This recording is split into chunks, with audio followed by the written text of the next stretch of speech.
On November 14, 2018, at about 10:30 a.m., a team of 2 German divers, reported as Team 1, entered Cenote Kalimba, where they met 3 other teams, reported as Teams 2, 3, and 4, who wanted to dive into the same site. Cenote Kalimba is part of the Sistema Sac Actun cave system in Mexico, which was ranked as the longest underground river and the 2nd largest cave in the world. It's a very popular cave system in Mexico, with a length of about 229 miles and a maximum depth of about 394 feet. The cave system flows into the Caribbean Sea. Sistema Sac Actun has hundreds of cenotes that make up the whole cave system. Among the several cenotes that make up the Sistema Sac Actun is Cenote Kalimba. It's located on the way to Coba and about 8 kilometers away from Tulum. The cave is not too deep, with an average depth of about 33 feet. According to Mexican standards, Cenote Kalimba has a moderate flow, flowing towards the southeastern region into Grand Cenote. Both the German divers of Team 1 were quite experienced cave divers. One of them received his full cave diving certificate in 2012 and had been to Mexico several times to dive, accumulating about 150 to 200 dives of cave experience. The second diver in Team 1 received a full cave diving certificate in 2015, and although this was his 2nd trip to Mexico, he had some cave diving experience. Teams 2 and 3 planned their dive towards Boxchen, which meant that when they got to the T-junction, they would take the left turn, and their first jump would be to the left side. Team 4, on the other hand, planned to do the bypass towards Cenote Pabalani. They would jump to the right when they go beyond the BOA restriction and also turn right when they get to the T-junction. The dive plan and the cause of the incident of Team 1 will be discussed later in full detail. They started their dive with each team following their dive plan. Team 1 entered the cave system and clipped their stage tank on a line at the left side. At about 15 minutes into the dive, Team 1 left their stage for use during their exit. After about an hour, Team 1 went deeper into the cave system. While Team 2 was diving, they saw the stage tanks that Team 1 had clipped on the line.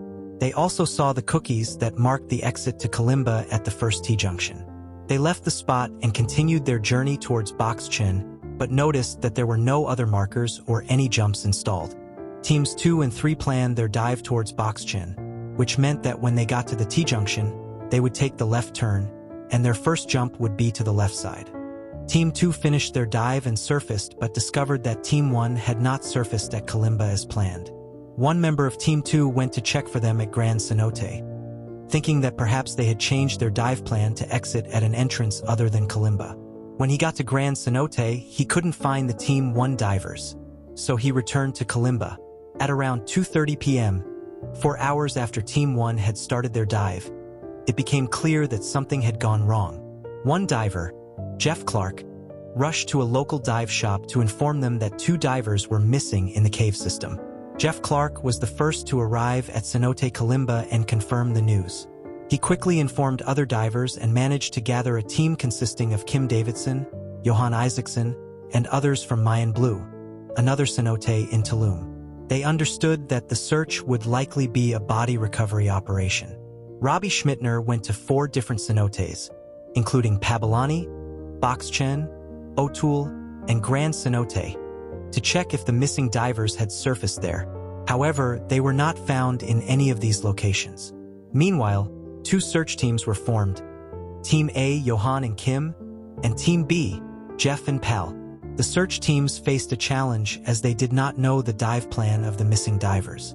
Fortunately, the other 3 teams present in the morning had some knowledge.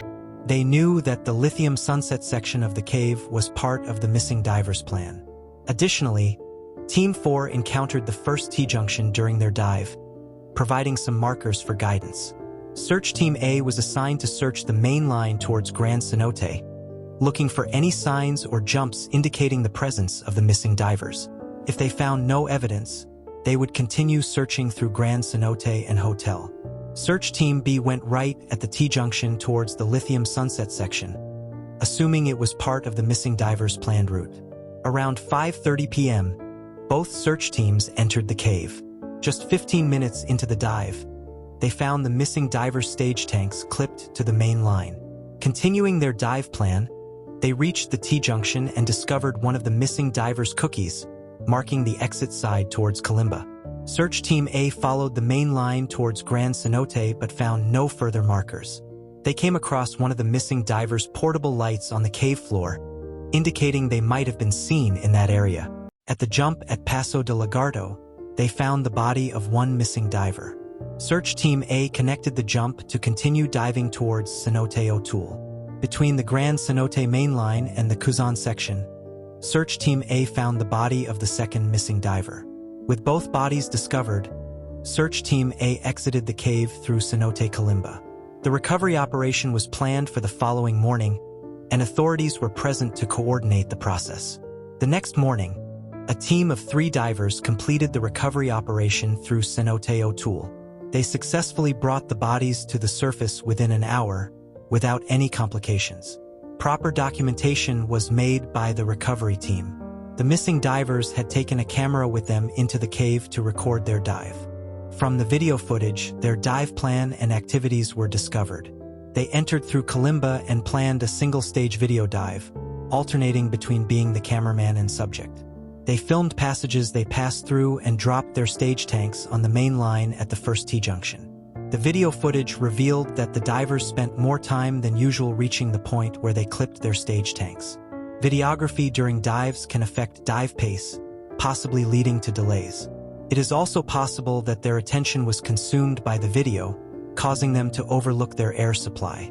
When they realized they were low on air, it was too late for them to return to their planned exit, leading to their drowning. The tragic incident at Cenote Kalimba highlights the importance of proper gas planning, maintaining awareness of air supply, and avoiding distractions during dives. It is crucial to prioritize safety and not let activities such as videography affect dive pace or compromise attention to critical factors like air supply. Divers should also ensure they have a clear dive plan and communicate it to their team to mitigate risks and respond effectively in case of emergencies. Do share your thoughts in the comments below about one should opt or avoid cave diving. Thanks for your wonderful comments. See you all in the next video.